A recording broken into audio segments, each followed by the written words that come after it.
bonjour à tous, auditeurs fidèles de Radio Cyclo, téléspectateurs aussi. J'ai le plaisir de recevoir Fleur Scrivant. Bonjour Fleur. Bonjour Jérôme. Tu vas bien? Bah écoute, très bien. Alors Fleur Scrivant, vous voyez, elle a plusieurs casquettes, hein, on les voit, montre-les bien tes casquettes, elle va nous en parler. C'est une fanat de vélo, passionnée sur les réseaux sociaux, on la voit toujours de sortie avec Alain, hein, donc on les voit dans toute la région. Faire du vélo, ce sont des passionnés. Alors tu as deux casquettes, c'est pour ça qu'on est venu aujourd'hui, une plus ancienne et puis une beaucoup plus récente. Alors la première casquette, c'est Elles font du vélo, hein, le groupe, tu es contributrice, hein, le groupe puis tu testes du matériel, le groupe qu'on connaît bien.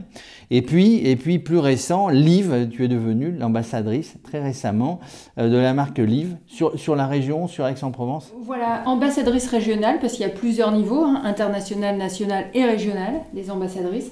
Et on est rattaché à un magasin, un Giant Store, et moi je suis ambassadrice Liv, Giant Store X. Alors justement, toi tu es toujours sur un vélo, le rôle quand tu n'es pas à ton bureau, mais en ce moment tu es en télétravail, ça consiste en quoi d'être ambassadrice pour une marque?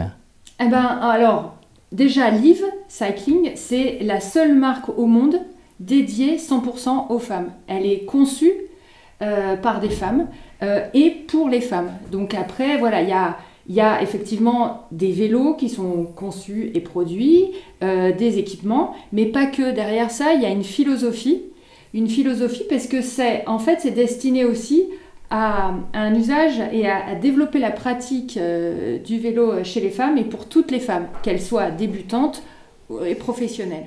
Voilà. Alors, ça n'est pas uniquement matériel. Tu dis c'est conçu par des femmes pour des femmes. Ça n'est pas uniquement un vélo et puis basta. C'est aussi des équipements pour le froid, pour le chaud, enfin des vêtements, etc. Voilà. Puis c'est aussi vraiment, il y a une philosophie des 3 F, Fit, Form and Function. Et ça, c'est justement pour vraiment adapter les vélos au corps féminin, parce qu'il y a des différences entre un homme et une femme, hein, bon, voilà, notamment musculaires, dans aussi le corps, des jambes plus longues, un torse plus petit, et tout ça, il suffit pas de peindre un vélo en rose ou d'une couleur plus girly ou une taille plus petite pour que ça soit vraiment un vélo adapté. Et ça, c'est en fait le credo et la vraie philosophie en fait de la marque Liv. Et du coup, voilà, après derrière ça, il y a aussi, bon peut-être que j'anticipe sur ta question, je suis désolée, mais derrière ça, il y a aussi cette idée de création d'une communauté. C'est ce que j'allais dire, il y a une vraie communauté que tu connais, hein, avec Elles font du vélo.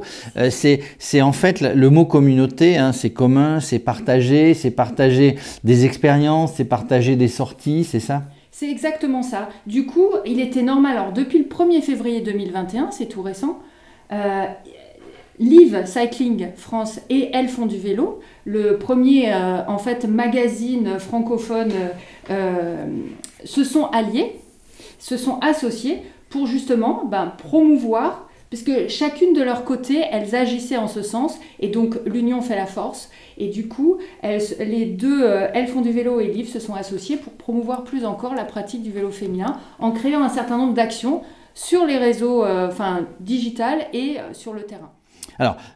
Alors j'ai vu sur les réseaux sociaux effectivement qu'il y avait association. Je te vois aussi très fréquemment lancer des appels en disant voilà tiens il y a une sortie, si vous voulez venir, on est mieux finalement à plusieurs que tout seul à rouler. C'est ça. Alors c'est vrai que l'une des missions d'une ambassadrice, Liv, c'est d'organiser des sorties 100% féminines, mais on accepte aussi les hommes. Bon. Les hommes, mais l'idée c'est qu'ils se mettent aussi au rythme, c'est au rythme des femmes, pour se rencontrer. Il y a de plus en plus de femmes, chacun peut le constater sur les routes, de plus en plus de femmes qui font du vélo. Et là aussi, il y a un peu tous les niveaux, et c'est aussi cette idée de pouvoir partager, de pouvoir apprendre. C'est ça aussi la transmission, d'éléments techniques sur le pilotage, sur aussi la mécanique. L'idée c'est ça.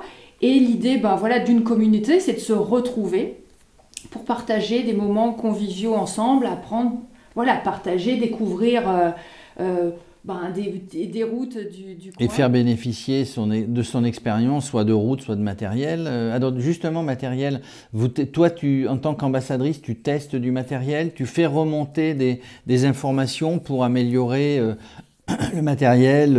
Ça oui, alors c'est une des casquettes avec Elles font du vélo qui permet en fait, Elles font du vélo, le magazine permet en fait de tester ce qui m'est arrivé.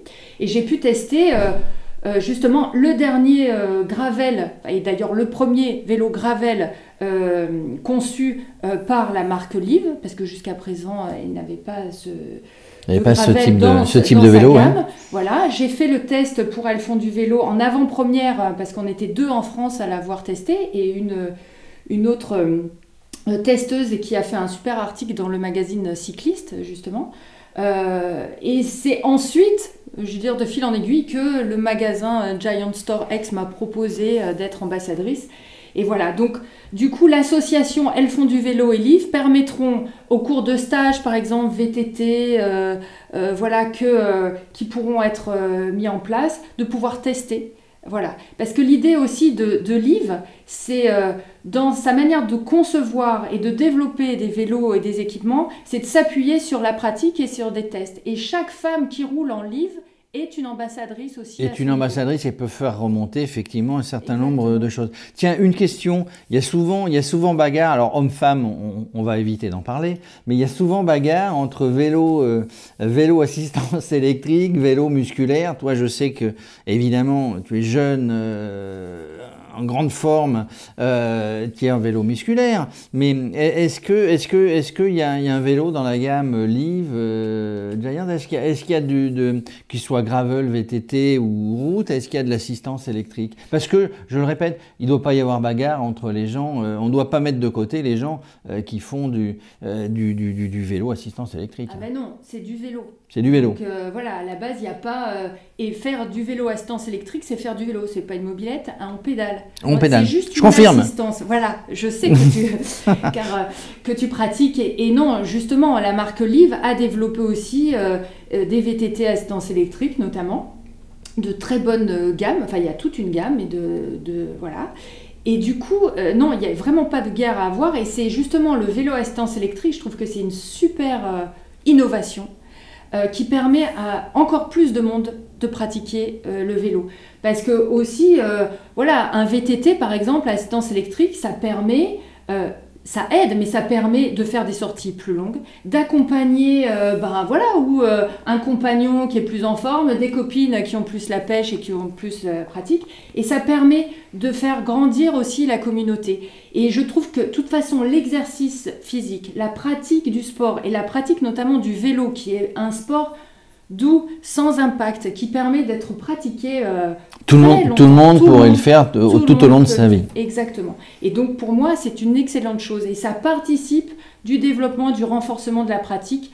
On pense aussi, par exemple, au vélo taf pour faire les trajets, pour aller justement à son travail. Le développement du vélo à assistance électrique est extraordinaire, même si, là aussi, c'est des sujets qu'on a déjà pu aborder déjà entre nous. La question des infrastructures. Alors justement, à chaque fois tu devances mes questions, mais le dernier axe de cette interview, c'était les infrastructures. Tu es une passionnée, tu es tout le temps à vélo, y compris pour le taf quand tu habites vers Aix-en-Provence, tu vas bosser à Marseille. Il n'y a rien. Alors, je précise pour ceux qui ne te connaissent pas, tu as aussi été élu à la ville d'Aix, à la région, donc tu connais les affaires politiques. Et on disait tout à l'heure que les infrastructures, la mise en place pour cette mobilité, c'est pas uniquement une question d'argent, c'est une question de volonté politique. Donc ça veut dire toi qui essaye d'aller travailler à vélo ou qui voudrait bien, toi qui es tout le temps sur les routes. Où est-ce qu'on en est dans cette région? Enfin, moi j'ai l'impression que on part de très loin. Il y a eu quelques avancées, mais j'ai l'impression que il faut encore y aller. Hein. Ah mais exactement. Non, c'est vrai. Alors, il y a eu des avancées, mais notre région, alors que le soleil brille quand même un certain nombre de jours dans l'année. Un petit peu plus qu'à Paris. Un petit peu plus qu'à Paris ou dans le nord de la France. Strasbourg par exemple, où il y a des kilomètres de pistes cyclables, mais évidemment ça remonte à loin, et nous on est dans notre région, pour parler des Bouches-du-Rhône, très en retard. Bon, on ne peut pas dire autre chose. Alors, il y a eu des progrès. Petit à petit, on le mesure, on le voit, il y a des bouts de bandes cyclables. Qui disparaissent parfois très rapidement après avoir été mis. Mais nous ne polémiquerons pas aujourd'hui. Oui, sur feu, les coronapistes qui ont eu une existence très éphémère. Mais non, mais c'est quand même un peu dramatique. Alors, il manque un vrai plan d'ensemble. Donc après, évidemment, que ça a évolué. Moi, il y a quelques années, j'étais engagée politiquement.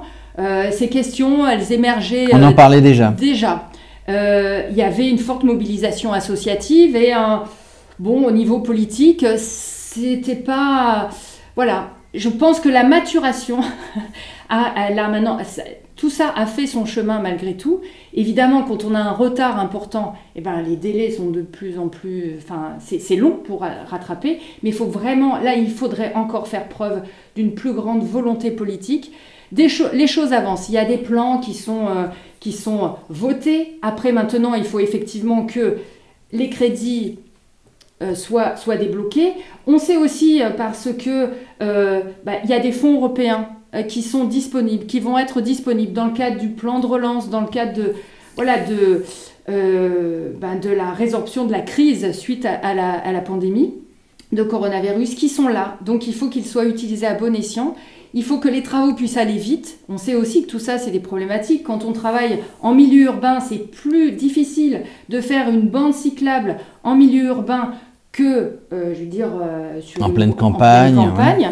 Mais néanmoins, il y a de la campagne quand même dans notre département et il faut qu'on... Voilà. Des projets sont en cours, je le sais, mais... Alors, ils vont arriver, messieurs et mesdames les politiques, hein, on compte sur vous. Oui, effectivement, c'est une question de volonté politique. La plupart des gens qui arrêtent ou qui ne veulent pas faire du vélo, veulent pas amener leurs enfants faire du vélo, c'est parce qu'ils ont peur, hein, c'est pour la sécurité. Donc, il faut vraiment travailler là-dessus parce que le vélo doit être considéré, comme dans d'autres pays, comme un moyen de locomotion. Alors, quand je dis ça, il faut aussi que les gens qui sont à vélo se considèrent, je vois souvent sur les réseaux sociaux, tu le vois aussi, ah ben le vélo, il brûle le feu rouge, machin. Non, si on veut être considéré comme un vrai moyen de locomotion, ben il faut se comporter comme tel. Voilà. On revient pour terminer sur les deux casquettes. Ça te fait plaisir, hein, toi t'es passionné, t'es à fond. Vraiment, ça te fait plaisir d'être ambassadrice et vraiment, c'est le rôle politique quand on est un politique, c'est de partager, de faire des choses avec et pour les autres. C'est ça, c'est de s'engager. La promotion du cyclisme féminin, c'est un combat, hein, parce qu'on voit là. Et du coup, pour moi, à travers Elles font du vélo, ça a été une première brique à mon engagement. Et le fait de pouvoir devenir ambassadrice d'une marque qui promeut effectivement ça et qui derrière a une philosophie et cette volonté de créer une vraie communauté, parce que c'est pas que du marketing, voilà. C'est aussi du concret. C'est du concret, voilà. C'est de la mise en connexion pour faire avancer une idée. Donc effectivement, il y a un certain fil rouge dans ma vie. Dans ton parcours. Dans mon parcours, c'est ça. Bon, Fleur, merci de nous avoir reçus. On a fait le tour. Bon, voilà, mesdames, messieurs, si vous voulez faire des sorties, vous suivez Fleur Scrivant sur les réseaux sociaux. Si vous habitez la région de Marseille, d'Aix-en-Provence, il y a toujours de la place, aussi bien pour les femmes que pour les hommes, que pour les vélos assistance électrique, que pour les vélos musculaires. Merci Fleur Scrivant, à très bientôt. Merci Jérôme, à bientôt.